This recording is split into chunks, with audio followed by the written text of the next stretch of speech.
What is up, you guys? It is your boy Phoenix Brenton here, and welcome to today's video. In today's video, we are going to be doing the NFC South free agency grade. So we are already over halfway done with the series, which I'm kind of happy about because, to be honest with you, I just want to kind of be done with the series. Not necessarily I hate it. It's just I don't really like the series that much, unlike the NFL draft series where it's a little bit more entertaining, but that's just my personal opinion. But before we get in today's video, like and subscribe. We are on the road to getting to 700 subscribers. But anyways, enough said. Let's get into the video. And actually, there was one thing I want to mention as just a little bit of a quick update. I think I will be doing a mock draft on Wednesday of the week of the draft. Just to have, like, not my Friday one be the last one where it's, like, 6 days away from the draft. Just a little heads up on that. So we'll let you guys know. But anyways, enough said. Let's get that out of the way. Let's get into the video, and let's start up with the Atlanta Falcons. And overall, I would honestly say the South are arguably probably one of the most active teams in free agency. I would say that's my personal opinion. And this team is very interesting after the offseason because they, for some reason, I thought in my mind they made a really big move. They didn't. I don't know. But they got Azeez Ojulari, who was on the Eagles, which I didn't even know that, honestly. But I do think it's not an incredibly terrible signing. I also think they signed Sam Keiskanal. They franchise tag Kyle Pitts, which was pretty big.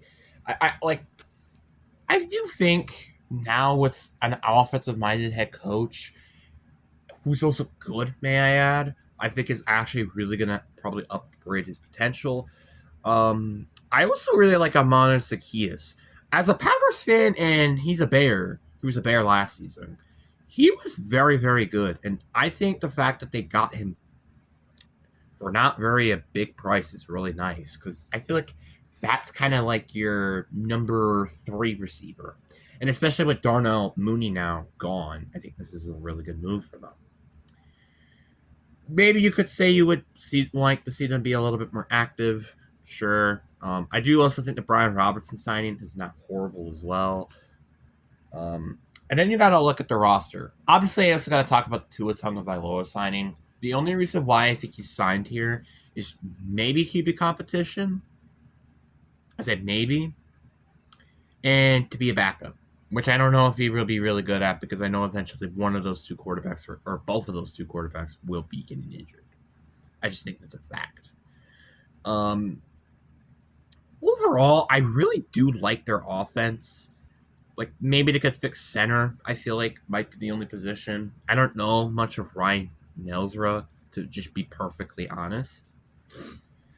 While their defense, they could use a lot of help. I mean, I like their safeties in Xavier Watts and Jesse Bates. Xavier Watts had a really good rookie year, and Jesse Bates is a good safety. But I don't like their corners outside of A.J. Terrell, with it being Mike Hughes and Billy Bowman Jr. They might need to look at edge again. I mean, obviously they got Jan Walker, but also James Pierce with all the legal allegations. I don't know.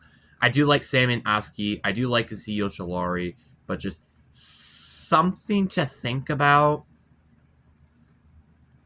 I also think they could use linebacker and also interior defensive line. Like, they could use a lot of things here. And unfortunately, they do not have a first-round pick because of the trade-up to get James Pierce, which honestly I just feel like is pretty unfortunate for the team. Because I feel like if they fix their defensive holes, they could be a serious contender. It's just the problem is there's kind of a lot of ifs to that. Like, first of all, they need to get like at least one good interior, maybe another pass rusher, a linebacker, and a corner. And I feel like that defense can be really scary. But then on the offense, it's kind of hope for Amon Zaccheaus to take another step up. Drake London, Kyle Pitts, and Bijan Robertson, they kind of break out a little bit, and Michael Penix can be a good, or Tua as a good quarterback. That's a little bit of my concern. I do think they should have been a little bit more active, especially with free agency kind of being your big point here. It's kind of the same thing with the Packers, really, except it's a less vocal for them because they do have a higher second round draft pick. But overall, I do think I'm going to give this team a B plus. They did a very repetitively a good job. The only complaint I probably would have is probably I did wish they went and got a better receiver than Jahan Dotson and Isaiah Zaccheaus. Zaccheaus is not a bad receiver necessarily, but he's not a WR2 receiver, in my opinion. And also probably address this defense a little bit more.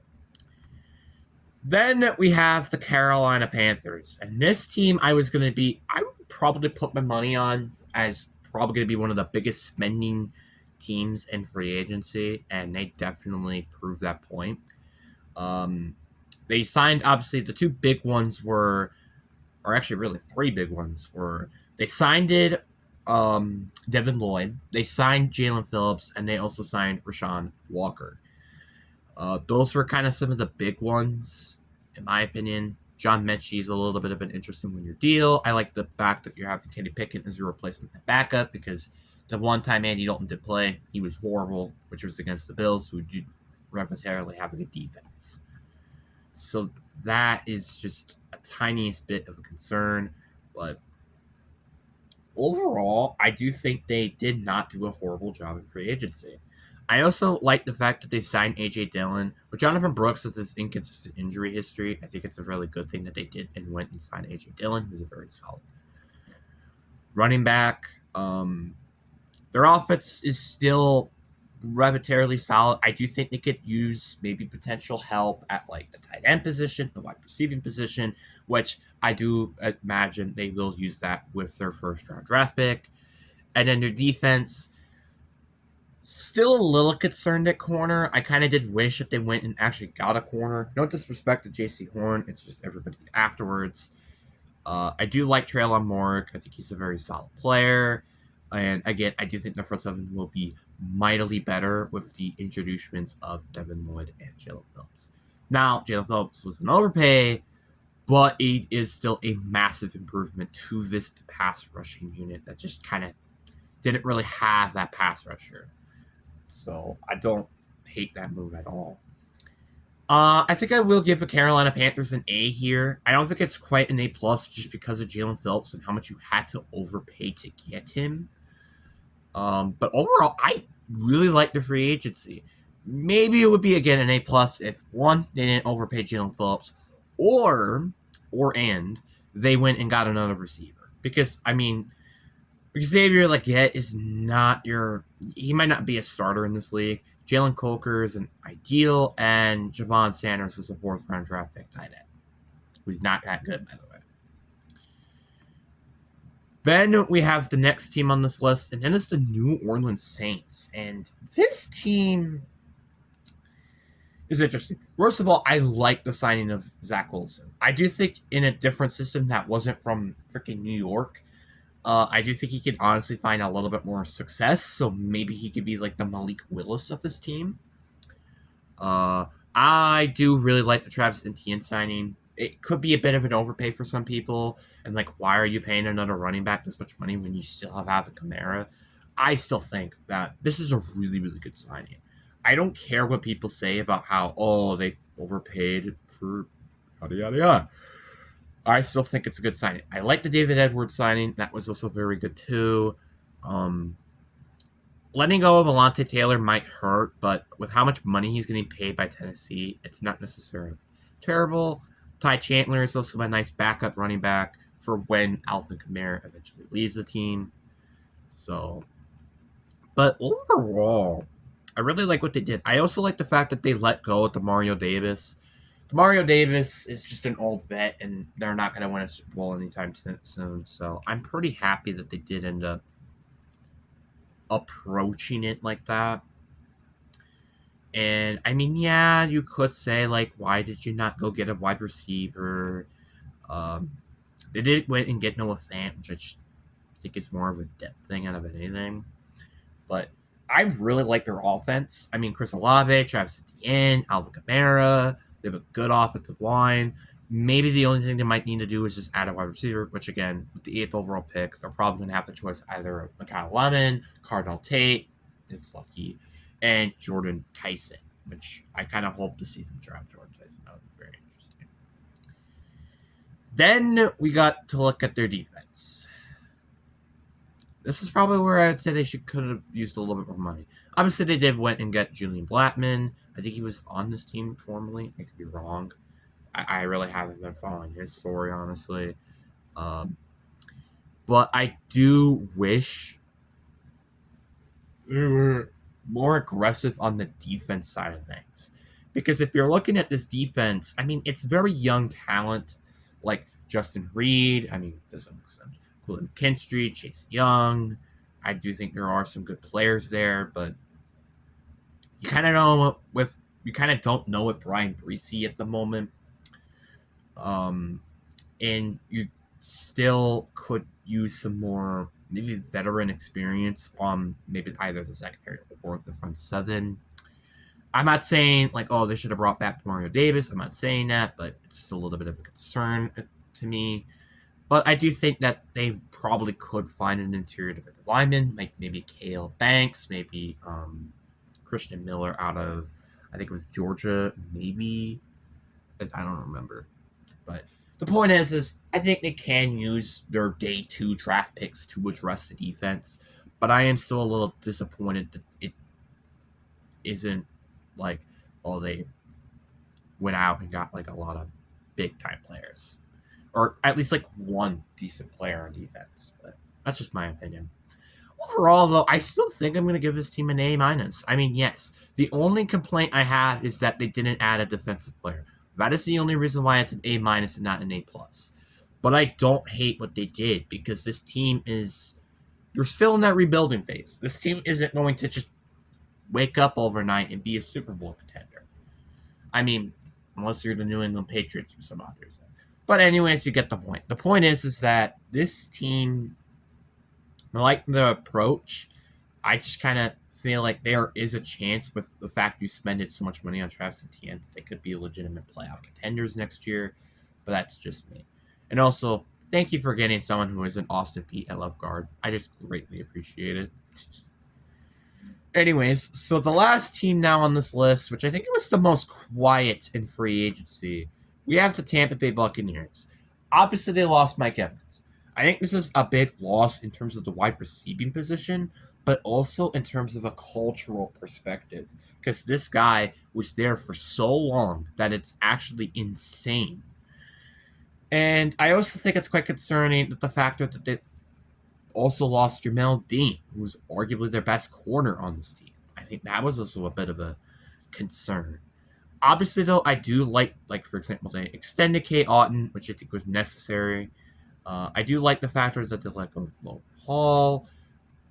I do like the fact that they went and got Alex Alonso. I think those were very good moves. And also, Levante David to retiring is not great either. But also, Kenneth Gainwell was a really good signing, too. Even though I did kind of want to see Sean Tucker have a bigger role in this offense. But that's whatever.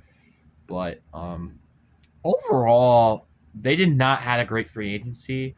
Now, obviously, I understand. Mike Evans, you kind of already had his successor in terms of Emeka Egbuka. You've been kind of in Jalen McMillan, but it's still just a little bit of pain in terms of the cultural perspective, like I said, for him to not be here. The offensive line is still, I think, very solid.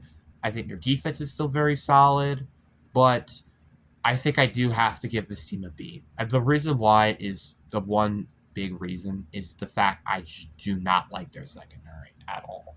Outside of Anton Winfield and Jacob Parrish, this secondary is very concerning. Isaiah McKilla, can he be that CB1? Benjamin Morrison, can he take a step up?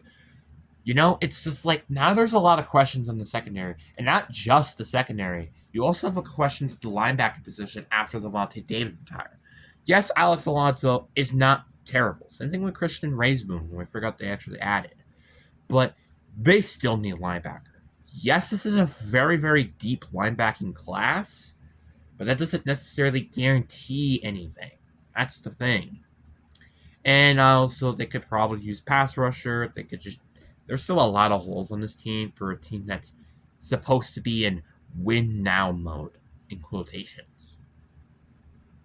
But, anyways, guys, I really do hope you guys enjoyed this video. I hope you guys really have a good day, and I'll see you guys later. Deuces.